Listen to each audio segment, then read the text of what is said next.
नमस्कार, मैं डॉक्टर हिमानी पांडे स्वागत करती हूँ आपका यूट्यूब चैनल हिमान आयुर्वेदा में। आपका बहुत बहुत आभार कि आपने इस चैनल को लाइक किया, शेयर किया, सब्सक्राइब किया और हमारा प्रोत्साहन बढ़ाया। आज जिस विषय के मैं बारे में बात करूँगी वह है एक फंगल इन्फेक्शन, जिसको हम रिंग वॉर्म के नाम से भी जानते हैं। दांत, खाज, खुजली होती है और इस मौसम में जब ये गर्म और बरसात का मौसम होता है तब ये ज़्यादा देखने को मिलती है। तो इस टॉपिक पे मैं बात करूँगी कि ये क्यों होता है, किन कारणों से होता है, इनके क्या क्या बचाव हैं, क्या क्या चिकित्सा है। तो ये सारे जो टॉपिक्स हैं ये मैं डिस्कस करूँगी। और अगर आपने इस चैनल को सब्सक्राइब नहीं किया है तो प्लीज़ सब्सक्राइब करिए और इस वीडियो को पूरा अंत तक देखिए। जैसे कि रिंग वॉर्म है, रिंग वॉर्म हम सोचते हैं कि कोई कीड़े से काटने से हो जाता है क्योंकि वॉर्म इसमें आया है। तो ये कोई रिंग वॉर्म कीड़े के काटने से नहीं होता है, ये एक फंगल इन्फेक्शन है जिसको हम दांत, खाज, खुजली कहते हैं। आयुर्वेद की संहिताओं में इसका जो वर्णन है दद्रु से मिलता जुलता है। जो दद्रु का वर्णन किया गया है आयुर्वेद में तो उसके लक्षण इससे मिलते जुलते हैं। तो ये एक फंगल इन्फेक्शन है। इसमें क्या होता है कि जब थोड़े से बॉडी में पहले स्टार्टिंग में दाने शुरू होते हैं, फिर खुजली होती है, जलन होती है और खुजली इतनी ज़्यादा हो जाती है कि कभी कभी पानी जैसा निकलने लग जाता है। इसमें जो है एक रिंग टाइप की बन जाती है जो बाउंड्री में तो थोड़ी शार्प रेड कलर की होती है और जो अंदर का एरिया होता है, सरफेस होता है, वो थोड़ा सा हल्का होता है। तो एक वॉर्म रिंग टाइप की बन जाती है, इसलिए इसको रिंग वॉर्म बोलते हैं। तो इसके क्या क्या कारण हो सकते हैं, क्या क्या कारण हो सकते हैं? पहला कारण तो ये है कि हम किसी इन्फेक्टेड पर्सन के कांटेक्ट में तो नहीं आए हैं, क्योंकि ये एक संक्रामक बीमारी है। अब ऐसा भी नहीं है कि इतनी संक्रामक है कि ये जानलेवा है, बट ये है कि ये फैलती है। अगर हम किसी व्यक्ति के संपर्क में आए हों, चाहे वो हैंडशेक से या किसी फिजिकल कांटेक्ट से, या हमने उसके जो कपड़े हैं वो यूज़ किए हैं, या उसका टॉवल यूज़ किया है, या उसकी हैंकी यूज़ की है, तो क्या होता है कि ये इन्फेक्शन स्प्रेड होता है, तो ये इन्फेक्शन फैलता है। दूसरा कारण ये है कि आजकल अब जैसे बरसात के दिन हैं तो हम जो है भीग गए हैं, हमने बहुत देर तक गीले कपड़े पहने हैं, या फिर हम ऐसी जगह से जा रहे हैं जहाँ पे गंदा पानी है। तो क्या होता है कि अगर हम गीले कपड़े पहने रहेंगे बहुत देर तक या फिर भीगे रहेंगे तो मॉइस्चर क्रिएट हो जाता है हमारी बॉडी में। और आपको पता ही है फंगस वहाँ पे ज़्यादा ग्रो करता है जहाँ पे मॉइस्चर होता है। हमारे घरों में भी अगर कहीं पे मॉइस्चर होता है या बाहर भी, तो जहाँ मॉइस्चर होता है वहाँ फंगस को अपना एक एनवायरनमेंट मिल जाता है, अपना वातावरण मिल जाता है, वहाँ पे वो ग्रो करता है।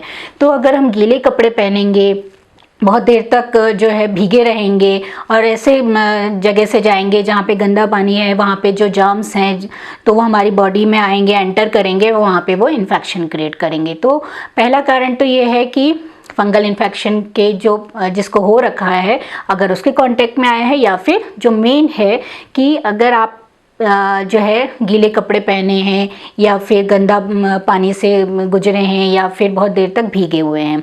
दूसरा होता है कि अगर आपके घर में कोई पालतू जानवर है तो उससे भी स्प्रेड कर सकता है, या तो ठीक से जो है धुलावा नहीं है, उसकी ढंग से केयर नहीं की है, तो इन जानवरों से भी फैलता है। फिर है कि अगर आपकी इम्यूनिटी कैसी है। देखिए, अगर इम्यूनिटी लो होगी, चाहे वो वायरल हो, चाहे बैक्टीरियल हो, चाहे फंगल इन्फेक्शन हो, वो आपकी बॉडी में एंटर करता है, क्योंकि आपकी बॉडी इतनी इम्यून ही नहीं, इतनी स्ट्रॉन्ग ही नहीं है कि उस चीज़ को टैकल कर सके, उस चीज़ को डिफीट कर सके। तो वो उनको अच्छा सा वातावरण मिल जाता है कि अगर जो आपकी बॉडी इतनी इम्यून नहीं है तो वो इन्फेक्शन क्रिएट करती है, तो वैसे ही फंगल इन्फेक्शन भी हो जाता है। फिर ये हम देखते हैं कि आपका जो है न्यूट्रिशन कैसा है, आप खान पान कैसा कर रहे हैं, आपकी जो लाइफस्टाइल है वो कैसी है, हेल्दी लाइफस्टाइल है या कैसी है कि आप जंक फूड ज़्यादा खा रहे हैं, मिर्च मसाले ज़्यादा खा रहे हैं, चाय कॉफ़ी ज़्यादा ले रहे हैं, भारी खाना ज़्यादा खा रहे हैं। तो क्या होता है कि उससे हमारा डाइजेशन प्रॉपर नहीं रहता है और जो हमारी जो हमारा गट है वो सही नहीं रहता है। तो उसकी वजह से क्या होता है, या फिर हम स्वीट्स ज़्यादा खा रहे हैं, क्योंकि जो मीठा होता है वो कैंडिडा को बहुत पसंद होता है। तो जहाँ भी अगर हम मीठा अगर अपनी डाइट में ज़्यादा ले रहे हैं तो वो वहाँ पे ज़रूर ही ग्रो करते हैं। फिर ये है कि जो हमारा गट है, जो हमारा पेट है, वो कैसा है। कभी कभी ऐसा होता है कि हम इन्फेक्शन की वजह से बहुत ज़्यादा एंटीबायोटिक्स ले लेते हैं। तो एंटीबायोटिक क्या होता है कि जो हार्मफुल बैक्टीरिया को तो ख़त्म करता ही है, उसके साथ साथ गुड बैक्टीरिया को भी ख़त्म करता है। तो अगर हमारे जो गट है उसमें हार्मफुल बैक्टीरिया के साथ साथ अच्छे बैक्टीरिया भी ख़त्म हो जाएंगे तो हमारा जो गट है वो डिस्टर्ब हो जाएगा। वो गट डिस्टर्ब हो जाएगा तो वहाँ पे फंगल कैंडिडा ग्रो करेंगे, फंगल इन्फेक्शन होने के चांसेस होंगे। तो ये जो हमारा जो ये नहीं है कि ये बाहर से, ये जो इन्फेक्शन है हमें बाहर से दिख रहा है तो हमारी स्किन की प्रॉब्लम है, ये हमारा जो गट है, हमारा जो पेट है, हमारा जो डाइजेस्टिव सिस्टम है उसको भी दिखाता है, दर्शाता है कि हमारा गट कैसा है। तो अगर, क्योंकि ये डिजीज़ जो है आपके गट पे डिपेंड करती है, आपका पेट कैसा है, अगर आपका पेट साफ़ है या नहीं है, क्योंकि पेट साफ़ होना भी बहुत ज़रूरी है। अगर पेट साफ़ नहीं होगा तो बॉडी में आम बनेगा तो बॉडी हीटअप होगी और पित्त बढ़ेगा। और ये जो मैंने अभी बताया कि जो पित्तवर्धक आहार विहार होता है, मीन्स अगर आप चाय, कॉफ़ी, मिर्च, मसाले ये सब ले रहे हैं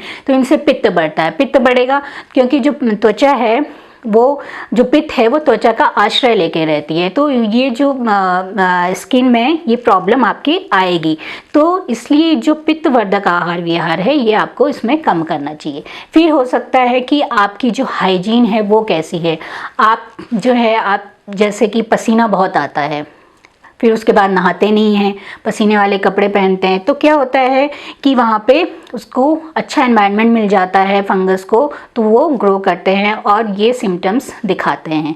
तो ये जो कारण हैं जो बताए अभी कि क्या क्या कारण हो सकते हैं, जैसे फंगल इन्फेक्शन के कांटेक्ट में आना, ये जो है बरसात में आपको ज़्यादा दिखते हैं क्योंकि गीले और भीगे कपड़े हम ज़्यादा पहनते हैं।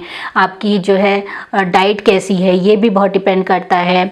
फिर आपकी इम्यूनिटी कैसी है ये भी डिपेंड करता है। फिर साथ साथ एक पॉइंट ये भी है कि आपका स्ट्रेस लेवल कैसा है, कि आप ज़्यादा स्ट्रेस में तो नहीं हैं। अगर आप स्ट्रेस में हैं तो उसका इफ़ेक्ट भी आपकी बॉडी पे दिखता है, क्योंकि ये माइंड और बॉडी का कोरिलेशन है। तो अगर स्ट्रेस ज़्यादा होगा तो वो लीवर पर भी इफ़ेक्ट दिखाएगा, हार्मोन भी डिस्टर्बेंस होंगे उसके कारण से। तो स्ट्रेस भी एक कारण माना गया है कि ये इन्फेक्शन होता है। अब हम देखेंगे कि ये बॉडी में कहाँ कहाँ होता है। बॉडी में, ये पूरी बॉडी में होता है। अब कहाँ कहाँ होता है उसके अकॉर्डिंग इसके अलग अलग नाम दिए गए हैं, जैसे कि टीनिया पैडिस, इसको एथलेटिक फुट भी कहते हैं क्योंकि ये पैरों में होता है। टीनिया कॉर्पोरिस, क्योंकि ये हाथों में, पैरों में, जो बॉडी का जो मिडल पार्ट है वहाँ पे होता है, इसलिए इसको टीनिया कॉर्पोरिस कहते हैं। टीनिया क्रूरिस, इसको जॉक इच भी कहते हैं क्योंकि ये ग्रॉइन्स एरिया में देखने को मिलता है। टीनिया कैपिटिस, ये स्कैल्प एरिया में देखने को मिलता है। टीनिया बार्बेई, जहाँ पे फेशियल हेयर होते हैं जैसे कि दाढ़ी होगी वहाँ पे देखने को मिलेगा, वहाँ पे ये दिखाई देंगी। फिर है टीनिया मैनम, ये हाथों में और जो हमारे पाम्स होते हैं वहाँ पे दिखाई देता है। तो जहाँ जहाँ बॉडी में ये दिखाई देंगे वहाँ वहाँ इसके अकॉर्डिंग इसके नाम दिए गए हैं। अब हम ये देखेंगे कि हम क्या क्या इसमें टिप्स जो यूज़ कर सकते हैं, कि हम क्या क्या सावधानी बरत सकते हैं कि जिससे कि ये हमारी बॉडी में जो है परेशानी क्रिएट ना करें। तो सबसे पहले है कि साफ़ सफाई का बहुत ध्यान रखें, रोज़ नहाएं, अच्छे कपड़े पहने, साफ़ सुथरे धुले हुए कपड़े पहने और सूखे कपड़े पहने, कॉटन के कपड़े पहने, ढीले कपड़े पहने। आजकल बच्चे लोग क्या करते हैं, टाइट कपड़े पहनते हैं और जो है अदर फैब्रिक्स के पहनते हैं कि जिससे कि वेंटिलेशन प्रॉपर नहीं होता है। हमारी त्वचा को भी सांस लेने की बहुत ज़रूरत होती है, अगर वो ठीक से वेंटिलेशन नहीं होगा, हवा का जो है हवा ठीक से पास नहीं होगी तो वहाँ पे पसीना क्रिएट होगा, वहाँ पे नमी क्रिएट होगी। तो ये जो चीज़, ये फंगस है वहाँ पे ज़्यादा ग्रो करेगा। तो इसलिए आप अपनी बॉडी को थोड़ा सा जो है हाइजीनिक रखिए, कि रोज़ नहाइए, अच्छी तरह से ड्राई रखिए। अगर आप जो है पसीना आता है तो टैल्कम पाउडर यूज़ करिए या फिर कोई एंटी फंगल पाउडर यूज़ करिए और सूखे कपड़े पहनिए, कॉटन के कपड़े पहनिए, जिससे कि आपकी त्वचा भी सांस ले सके, उसमें ज़्यादा पसीना ना आए, क्योंकि अगर पसीना और नमी आएगी तो ये ज़्यादा ग्रो करेगा। फिर है कि हम ज़्यादा एक्सरसाइज ना करें, एक्सरसाइज करें बट ज़्यादा ना करें, क्योंकि ज़्यादा एक्सरसाइज करेंगे तो ज़्यादा पसीना आएगा, बॉडी जो है हीटअप रहेगी, बॉडी का टेम्परेचर बढ़ा रहेगा और जो बाहर का टेम्परेचर है वो डिफरेंट है, वो थोड़ा सा ठंडा गर्म हो रखा है। तो टेम्परेचर डिफरेंस की वजह से भी ये फंगल इन्फेक्शन देखने को मिलता है। अगर आप एक्सरसाइज कर रहे हैं तो उसके बाद जो है थोड़ी देर रुकिए, शावर ले वो कर लिए, शावर ले लीजिए। फिर उसके बाद आप जो है अच्छी तरह से कपड़े को से जो सूखी तौलिया है उससे अपनी बॉडी को ड्राई करिए। फिर उसके बाद एंटी फंगल डालिए कि जिससे कि जो पसीना है वो आपकी बॉडी में ना रहे और जो टेम्परेचर है वो मेंटेन रहे। तो आप ये कर सकते हैं। जो आप पित्तवर्धक आहार विहार है जैसा कि अभी मैंने बताया, तो उसको आप अवॉइड करिए, बिल्कुल अवॉइड करिए। और हम क्या कर सकते हैं कि जैसे हमारे घर में नारियल तेल है तो आप नारियल तेल भी यूज़ कर सकते हैं, सिंपली नारियल तेल यूज़ कर सकते हैं, या फिर उसमें थोड़ा सा आधा कपूर डाल के उसको हम जहाँ पे हमें इन्फेक्शन हो रहा है वहाँ पे लगा सकते हैं। आप पुदीने का पेस्ट भी लगा सकते हैं, बहुत अच्छा रिजल्ट दिखाता है। पुदीने का पेस्ट भी लगा सकते हैं। एलोवेरा जेल आप यूज़ कर सकते हैं, एलोवेरा जेल बहुत अच्छा है। एलोवेरा जेल को जो एलोवेरा होती है उसका जो बाहर का होता है उसको आप नाइफ से निकाल के, अंदर जेल होता है तो आप उसको खा भी सकते हैं और उसका पेस्ट भी बना के लगा सकते हैं। और आप नीम यूज़ कर सकते हैं। नीम इस जो फंगल इन्फेक्शन है इसमें बहुत अच्छा काम दिखाता है। तो नीम का तेल आप यूज़ कर सकते हैं, नीम के पत्तों से आप नहा सकते हैं, नीम का पेस्ट यूज़ कर सकते हैं, नीम का काढ़ा बना के पी सकते हैं। तो नीम बहुत अच्छा इसमें इफ़ेक्ट दिखाता है। आप आंवले का यूज़ कर सकते हैं, इसमें जो आंवला होता है उसका आप यूज़ कर सकते हैं, वो भी अच्छा काम करता है।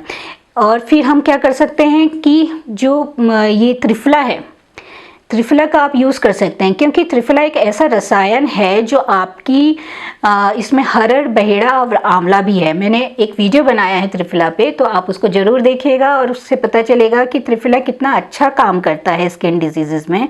तो त्रिफला जो है उसमें हरड़, बहेड़ा, आंवला है, तो आप त्रिफला का सेवन भी कर सकते हैं, क्योंकि ये जो हमारे वात, पित्त, कफ दोष है उसको बैलेंस करके रखेगा। और ये हमारा जो पेट, अगर आपको कॉन्स्टिपेशन की दिक्कत है तो उसको भी ठीक करेगा, क्योंकि अगर पेट साफ़ नहीं होगा तो जैसे मैंने बताया तो बॉडी हीटअप होगी, आम बनेगा, तो वो भी दिक्कत करता है। तो आप त्रिफला का यूज़ कर सकते हैं।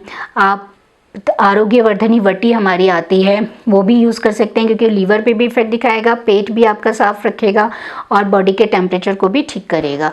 आरोग्यवर्धनी वटी ले सकते हैं आप, कैशोर गुग्गु ले सकते हैं। तो ये आप जो है चिकित्सा आप कर सकते हैं, बट इस बात का ध्यान रखिए कि ये खुद मत करिए। अगर आपके नियर बाय कोई आयुर्वेदिक डॉक्टर हैं आप उनसे ज़रूर सलाह लीजिए, बट ये बहुत अच्छा इफेक्ट दिखाते हैं।